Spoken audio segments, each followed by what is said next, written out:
പ്രധാനമന്ത്രി നരേന്ദ്രമോദി അവകാശപ്പെടും പോലെ NDA മുന്നണിക്ക് 400 സീറ്റുകൾ കടക്കാൻ കഴിയുമോ? ഇതാണിപ്പോൾ മാധ്യമങ്ങൾ ഏറ്റവും കൂടുതൽ ഉത്തരം കണ്ടെത്താൻ ശ്രമിക്കുന്ന ചോദ്യം. ഇന്ത്യ സഖ്യത്തിൻ്റെ ഒരു പൊതുസമ്മേളനം നടന്ന ഡൽഹി രാംലീല മൈതാനത്തിൽ സാക്ഷാൽ രാഹുൽ ഗാന്ധി തന്നെ പറഞ്ഞത് BJP രാജ്യത്തെ 4-5 സമ്പന്നരെ ഉപയോഗിച്ചുകൊണ്ട് 400 സീറ്റ് തയ്ക്കാൻ ശ്രമിക്കുന്നു എന്നാണ്.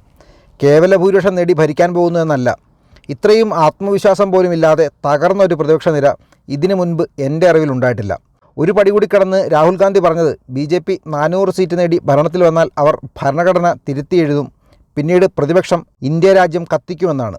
അതായത് പടയൊരുങ്ങും മുമ്പേ തോറ്റുപോയ ഒരു പടനായകൻ്റെ അവസ്ഥയിലാണ് രാഹുൽ ഗാന്ധി. പൊതുവെ BJPക്ക് എതിരായി മാത്രം സംസാരിക്കുന്ന കേരളത്തിലെ മുഖ്യധാരാ മാധ്യമങ്ങൾ പോലും BJP സഖ്യം 400 കടക്കുമോ എന്ന് ആഴ്ചയിൽ 3 ദിവസം അന്തിച്ചർച്ച ചെയ്യുന്ന കാലത്താണ് നമ്മളിപ്പോൾ ജീവിക്കുന്നത്.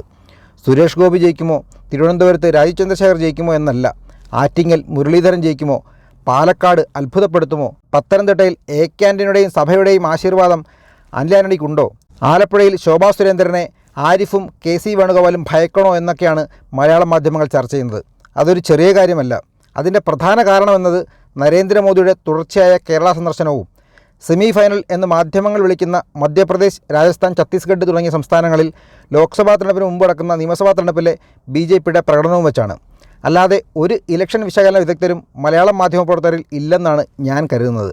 ഉദാഹരണം പറഞ്ഞാൽ 2014 ലോക്സഭാ തെരഞ്ഞെടുപ്പിന് മുമ്പുള്ള 2013 ഡിസംബറിൽ ഈ 3 സംസ്ഥാനത്ത് നടന്ന തിരഞ്ഞെടുപ്പിൽ BJP മൃഗീയ ഭൂരിപക്ഷത്തോടെ ഇവിടെ വിജയിച്ചു. രാജസ്ഥാനിൽ 200 സീറ്റിൽ 163 സീറ്റ് വിജയം, മധ്യപ്രദേശിൽ 230ൽ 165 സീറ്റ് വിജയം, ഛത്തീസ്ഗഡിലാവട്ടെ ആകെയുള്ള 90ൽ 49 സീറ്റിലും BJP വിജയിച്ചു. സ്വാഭാവികമായും വലിയ അഴിമതിയിൽ മുങ്ങിക്കൊളിച്ചു നിൽക്കുന്ന കോൺഗ്രസിൻ്റെ UPA സഖ്യം, UPAക്കെതിരെ അഴിമതി വിപ്ലവം നടത്തി ഉയർന്നു വന്ന ആം ആദ്മി പാർട്ടിയുടെ ഡൽഹിയിലെ പ്രകടനം, ഗുജറാത്ത് മോഡൽ രാജ്യമാകെ കൃത്യമായി PR വർക്കിലൂടെ എത്തിച്ച നരേന്ദ്രമോദി, മാധ്യമങ്ങൾ പരമാവധി മോദിക്കെതിരെ ഗർഭം, ശൂലം, ഭ്രൂണം ഒക്കെ എടുത്തിട്ടും ആം ആദ്മി പാർട്ടിക്ക് വേണ്ടി ഇന്ത്യയിലെ മാധ്യമങ്ങൾ, പ്രത്യേകിച്ചും ഇന്ന് സംഘിവിളി കേൾക്കുന്ന അർണാബ് ഗോസ്വാമിയൊക്കെ അന്ന് ഇടതുപക്ഷ ചിന്താഗതിയോടെ തന്നെ ടൈംസ് നൗവിൽ ചർച്ചകൾ നടത്തിയിട്ടും നരേന്ദ്രമോദിയുടെ നേതൃത്വത്തിൽ BJP ഒറ്റയ്ക്ക് 282 സീറ്റുകൾ നേടി അധികാരത്തിൽ വന്നു. അന്ന് സമാജ്വാദി പാർട്ടി ഭരിക്കുന്ന UPയിൽ പോലും BJP ഒറ്റയ്ക്ക് 72 സീറ്റ് നേടി. പിന്നീട് നരേന്ദ്രമോദി കാലത്ത് ഒരുപാട് ജനകീയ പദ്ധതികൾ അദ്ദേഹം കൊണ്ടുവന്നു. അതിന് കാരണം കോൺഗ്രസിൻ്റെ നീണ്ട പഴയ ഭരണകാലം അത്രയും മോശമായിരുന്നതുകൊണ്ട് തന്നെയാണ്. അത് നരേന്ദ്രമോദി തന്നെ ലോക്സഭയിൽ ആവർത്തിച്ചിട്ടുണ്ട്. നിങ്ങളുടെ ഭരണം വളരെയധികം മോശമായതുകൊണ്ടാണ് എനിക്ക് ഇത്രയും നല്ല കാര്യങ്ങൾ ജനങ്ങൾക്ക് വേണ്ടി ചെയ്യാൻ കഴിഞ്ഞതെന്ന്.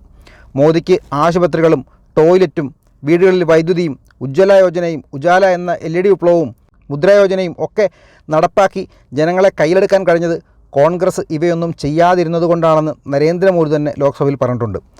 സാധാരണ ജനങ്ങൾക്ക് കിട്ടിയ ഈ സഹായത്തിൻ്റെ ഓർമ്മകളിലാണ് ജനം മനസ്സിലാക്കിയത് മുൻ ഭരണകാലത്തെ സർക്കാരുകൾ തങ്ങൾക്ക് എത്ര ദ്രോഹമാണ് ചെയ്തിരുന്നതെന്ന്. അതിൻ്റെ ഫലമായി കൂടിയാണ് 2017 UPയിൽ 319 സീറ്റ് ജയിച്ച് യോഗി ആദിത്യനാഥ് മുഖ്യമന്ത്രിയായതും കമ്മ്യൂണിസ്റ്റ് ത്രിപുര 2018 BJP കീഴടക്കുന്നതും. പക്ഷേ 2018 ഡിസംബറിൽ മാധ്യമങ്ങൾ സെമിഫൈനൽ എന്ന് വിശേഷിപ്പിക്കുന്ന ഹിന്ദി ഹൃദയഭൂമിയിലെ ഈ പ്രധാനപ്പെട്ട 3 സംസ്ഥാന തെരഞ്ഞെടുപ്പിൽ BJP വീണ്ടും താഴേക്ക് പോയി. 163 സീറ്റുണ്ടായിരുന്ന രാജസ്ഥാനിൽ BJP 73ലേക്കും 165 സീറ്റ് കൈവശമുണ്ടായിരുന്ന മധ്യപ്രദേശിൽ 109ലേക്കും 49 സീറ്റോടുകൂടി ഭരിച്ചിരുന്ന ഛത്തീസ്ഗഡിൽ 15 സീറ്റിലേക്കും BJP വീണപ്പോൾ BJP വിരുദ്ധ മാധ്യമങ്ങളെല്ലാം വീണ്ടും വലിയ തെരഞ്ഞെടുപ്പ് വിശകലന വിദഗ്ധരായി മാറി. 2019 ലോക്സഭയിൽ BJPക്ക് ഒറ്റയ്ക്ക് ഭൂരിപക്ഷം ലഭിക്കില്ല എന്ന് പറഞ്ഞ് ചർച്ചകൾ തുടങ്ങി, സർവേകൾ വരെ നടത്തി. അവർ വളരെ എളുപ്പത്തിൽ വീഴ്ത്താൻ കഴിയുന്ന കേരളത്തിലെ ജനങ്ങളെ വിഡ്ഢികളാക്കി രാഹുൽ ഗാന്ധി വയനാട്ടിൽ വരുന്നു, പ്രധാനമന്ത്രിയാകാൻ പോകുന്നു എന്നൊക്കെ വലിയ ബഹളങ്ങളും ചർച്ചകളും ഉണ്ടാക്കി. പക്ഷേ എന്തായി? ഉത്തർപ്രദേശിൽ 15 സീറ്റോളം BJPക്ക് നഷ്ടമായിട്ട് പോലും 2019 ലോക്സഭയിൽ BJP ഒറ്റയ്ക്ക് നേടിയതിനേക്കാൾ 21 സീറ്റുകൾ കൂടി വർദ്ധിപ്പിച്ച് 303 സീറ്റ് നേടി BJP അധികാരത്തിൽ വന്നു. എന്തായിരുന്നു അതിന് കാരണമെന്ന് കേരളത്തിലെ തെരഞ്ഞെടുപ്പ് വിദഗ്ധർ പഠിക്കാതെ അത് BJPയും സംഘപരിവാറും വർഗീയ ധ്രുവീകരണം നടത്തി നേടിയ വിജയമാണെന്ന് ചർച്ച ചെയ്ത് സമാധാനം കണ്ടെത്തി. അതല്ല അതിൻ്റെ കാരണം. 10 കോടി ടോയ്ലറ്റുകളും ഉജ്ജ്വല യോജനയും ഉജാല യോജനയും മുദ്ര യോജനയും വീടുകളിൽ വൈദ്യുതി എത്തിച്ച സൗഭാഗ്യ യോജനയും കിസാൻ സമ്മാൻ നിധിയും ഒക്കെയാണ് കാരണമെന്ന സത്യം അവർ അറിയാഞ്ഞിട്ടോ അതോ അറിഞ്ഞിട്ടും പറയാത്തതാണോ എന്നറിയില്ല. പക്ഷേ പറഞ്ഞില്ല. ഇന്നും അതേ മാധ്യമങ്ങൾ 2023 ഡിസംബറിൽ നടന്ന ഇതേ ഹിന്ദി ഹൃദയഭൂമിയിലെ സെമിഫൈനൽ തെരഞ്ഞെടുപ്പിൽ BJP നേടിയ മികച്ച വിജയം കാരണമാണ് നരേന്ദ്രമോദിയുടെ മുദ്രാവാക്യമായ 400 പാർ എന്ന് വിശ്വസിച്ച് ഇപ്പോഴും ചർച്ച നടത്തുന്നത്. എന്നാൽ മാധ്യമങ്ങളുടെ ഈ പരിലാളനകളെ ഒരിക്കലും വിശ്വസിച്ചിട്ടില്ലാത്ത നരേന്ദ്രമോദി അതല്ല യാഥാർത്ഥ്യമെന്ന് മനസ്സിലാക്കിക്കൊണ്ട് തന്നെ പുതിയ തന്ത്രങ്ങൾ തേടിക്കൊണ്ടിരിക്കുക തന്നെയാണ് എന്നതാണ് വസ്തുത. കാരണം മുൻകാലത്തെ സർക്കാരുകളുടെ അഴിമതിയും മോശം പ്രകടനവും കാരണം ജനങ്ങൾക്ക് ലഭിക്കേണ്ടിയിരുന്ന പലതും മോദിയുടെ ആദ്യ ഭരണകാലത്ത് നൽകി. അതിൻ്റെ വോട്ട് രണ്ടാം ടൈമിൽ അദ്ദേഹത്തിന് ലഭിച്ചു. പൊതുജനം സാധാരണയായി 5 വർഷത്തിൽ കൂടുതലൊന്നും ഓർക്കില്ല എന്ന് നന്നായി അറിയാവുന്ന മോദി വാജ്പേയിക്ക് സംഭവിച്ചത് ആവർത്തിക്കാതിരിക്കാൻ തൻ്റെ സർക്കാരുകൾ ജനങ്ങൾക്ക് വേണ്ടി ചെയ്ത കാര്യങ്ങൾ ജനങ്ങളെ വീണ്ടും വീണ്ടും അവസരം കിട്ടുമ്പോഴെല്ലാം ഓർമ്മിപ്പിച്ചുകൊണ്ടേയിരിക്കുന്നു. ഇയാൾ എന്തിനാണ് എപ്പോഴും ഈ ചെയ്ത കാര്യങ്ങൾ വിളിച്ചു പറയുന്നതെന്ന് പറയുന്ന BJPക്കാരെ പോലും ഞാൻ കണ്ടിട്ടുണ്ട്. പക്ഷേ മോദി മണ്ടനല്ല എന്ന് നമ്മൾ മനസ്സിലാക്കണം. വികസനത്തിനൊപ്പം വികാരങ്ങളും പ്രധാനമാണ് എന്നുള്ള വസ്തുത മോദി അമിത്ഷാ ടീം മനസ്സിലാക്കിയതിൻ്റെ ഫലമാണ് രണ്ടാം ടൈമിൻ്റെ തുടക്കത്തിൽ തന്നെ ആർട്ടിക്കിൾ 370 എടുത്തു കളഞ്ഞതും അയോധ്യ വിധിയിൽ തീരുമാനമാക്കിയതും പൗരത്വ ഭേദഗതി നിയമം കൊണ്ടുവന്നതും. എന്നാൽ പിന്നീട് വന്ന കോവിഡ് സർക്കാരിൻ്റെ മുന്നോട്ട് പോക്കിനെ ബുദ്ധിമുട്ടിലാക്കി.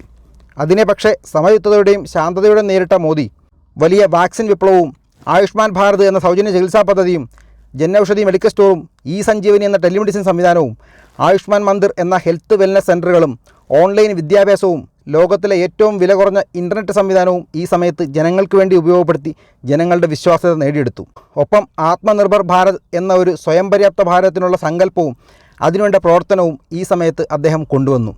ഒപ്പം വന്ദേ ഭാരത് സ്കീം വഴി വിദേശത്തുള്ളവരെയും റഷ്യ ഉക്രൈൻ യുദ്ധസമയത്ത് കുട്ടികളെയും തിരികെ സുരക്ഷിതമായി നാട്ടിലെത്തിച്ച് കുടുംബങ്ങളുടെ കയ്യടി നേടി.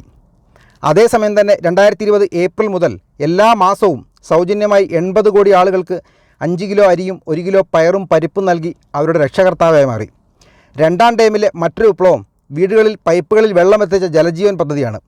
കേരളത്തിൽ അതിന് വലിയ പുതുമയൊന്നും ഉണ്ടാവില്ലെങ്കിലും ചൂടുവെള്ളം പോലും ഐസായി മാറുന്ന കാശ്മീരിലും ലഡാക്കിലും വടക്കിഴക്കൻ സംസ്ഥാനങ്ങളിലുമൊക്കെ പ്രത്യേകം പൈപ്പുകൾ നിർമ്മിച്ച് സ്ഥാപിച്ച് വീട്ടിൽ ജലമെത്തിച്ച മോദി അവർക്ക് ഈശ്വര തുല്യനാണ്. അതോടൊപ്പം പ്രവാസികൾക്ക് ചോദിക്കാനും പറയാനും ആരോ തങ്ങൾക്കുണ്ടെന്ന് തോന്നുന്ന തരത്തിലുള്ള ഇടപെടൽ, വിദേശ ബന്ധങ്ങൾ, പിന്നീട് Mudra Yojana, startup India, skill development മന്ത്രാലയം, ഗഡ്കരിയുടെ നേതൃത്വത്തിൽ വലിയ റോഡ് വിപ്ലവം, ദേശീയ വിദ്യാഭ്യാസ നയം കൂടാതെ കൂടുതൽ മികച്ച IITകൾ, IIM, എയിംസ്, കൂടുതൽ സീറ്റുകൾ, പുതിയ കോഴ്സുകൾ തുടങ്ങി വിദ്യാഭ്യാസ രംഗത്തെ കുതിപ്പ്. കൂടാതെ 11ൽ നിന്നും രാജ്യത്തെ ലോകത്തിലെ 5ാമത്തെ സാമ്പത്തിക ശക്തിയാക്കി മാറ്റിയതും തൻ്റെ അടുത്ത ടൈമിൽ അത് 3ാമതെത്തിക്കുമെന്ന മോദിക്ക് ഗ്യാരണ്ടി. ഇലക്ട്രിക് വാഹന വിപ്ലവം, സോളാർ രാജ്യങ്ങളുടെ കൂട്ടായ്മ സംഘടിപ്പിച്ചതും റാഫേൽ ഉൾപ്പെടെ മികച്ച ഡിഫൻസ് സംവിധാനം രാജ്യത്തിന് വേണ്ടി ഉണ്ടാക്കിയതും തീവ്രവാദത്തിനെതിരെ സന്ധിയില്ലാത്ത സമീപനവും തീവ്രവാദ ആക്രമണമില്ലാതെ രാജ്യത്തെ ജനങ്ങൾക്ക് സുരക്ഷിതത്വ ബോധം നൽകിയ 10 വർഷങ്ങൾ തുടങ്ങി ഏറ്റവും അവസാനം പ്രഖ്യാപിച്ച തെരുവ് കച്ചവടക്കാർക്കുള്ള ഈടില്ലാത്ത സ്വനിധി ലോൺ, വീടുകളിൽ വൈദ്യുതി ബിൽ 0 ആക്കാനുള്ള സൂര്യഘർ എന്ന സോളാർ പദ്ധതി വരെ മോദിയുടെ ഈ വികസന യാത്രയുടെ ഭാഗമാണ്. എന്തിൻ്റെ പേരിലാണ് BJPക്കും മോദിക്കും വോട്ട് ചെയ്യാതിരിക്കേണ്ടത് എന്നൊരു സാധാരണ ജനം ചോദിച്ചാൽ ഈ പ്രതിപക്ഷ ഇന്ത്യ സഖ്യം എന്താണ് മറുപടി പറയുക? അയ്യോ മണിപ്പൂർ, അല്ലെങ്കിൽ പശു, ഗർഭം, ശൂലം, ഭ്രൂണം, ഹിന്ദുത്വം, ഫാസിസം, സവർണൻ, ദളിതൻ എന്നൊക്കെ വെറുതെ പറയാമെന്നല്ലാതെ എന്താണ് ഇവർക്ക് മുന്നോട്ട് വെക്കാൻ കഴിയുന്നൊരു പദ്ധതി? മോദിയുടെ ഏത് പദ്ധതിയാണ് ഇവർക്ക് കുറ്റം പറയാൻ കഴിയുക? അതുക്കും മേലെയാണ് പലർക്കും അയോധ്യയിലെ ശ്രീരാമൻ. അതുകൊണ്ട് തന്നെ രാമക്ഷേത്രം അത്രയും പേർക്ക് വികാരമായി മാറും. ഈ സത്യങ്ങളെല്ലാം മറച്ചു വെച്ചിട്ട് നമ്മൾ എന്ത് ചർച്ച ചെയ്തിട്ട് എന്താണ്? പക്ഷേ എന്നാൽ പോലും ഇതൊന്നും കൃത്യമായി ജനങ്ങളിൽ എത്തിക്കാൻ കഴിയാത്ത സംവിധാനമുള്ള സംസ്ഥാനങ്ങളിൽ BJPക്ക് വീഴ്ചകൾ സംഭവിക്കും. കൂടാതെ BJPക്ക് അധികം കുറ്റം പറയാൻ പറ്റാത്ത വിധം ഭരിക്കുന്ന സംസ്ഥാന പാർട്ടികളുള്ള സംസ്ഥാനങ്ങളിൽ BJP വലിയ വിജയം നേടാൻ കഴിയില്ല. എന്തൊക്കെ ചെയ്തു തന്നാലും നരേന്ദ്രമോദി ഞങ്ങളെ കൊല്ലാൻ വേണ്ടിയാണ് വന്നത് എന്ന് അടിയുറച്ച് വിശ്വസിക്കുന്ന ചില മുസ്ലിം പെന്തക്കോസ് സമൂഹം ഭൂരിപക്ഷമായ മണ്ഡലങ്ങളിൽ BJPക്ക് ജയിക്കാൻ കഴിയില്ല. അതും യാഥാർത്ഥ്യമാണ്. പിന്നെ കേരളം പോലെ മാധ്യമങ്ങളും മത നേതാക്കളും പറയുന്നത് അപ്പാടെ വിഴുങ്ങുന്ന രാഷ്ട്രീയ ജീവികൾ ജീവിക്കുന്നിടം പോലെയുള്ള ചിലയിടങ്ങളിലും BJPക്ക് കടന്നു കയറാൻ ഇപ്പോഴും പ്രയാസമാണ്. പക്ഷേ അതിവിദൂരമല്ലാത്ത ഭാവിയിൽ അവിടെയും BJP കടന്നു കയറുക തന്നെ ചെയ്യും എന്നതാണ് വസ്തുത. പറഞ്ഞു വന്നത് BJP ഈ ഇലക്ഷനിൽ എത്ര സീറ്റുകൾ നേടും എന്ന എൻ്റെ വിലയിരുത്തലിനെക്കുറിച്ചാണ്.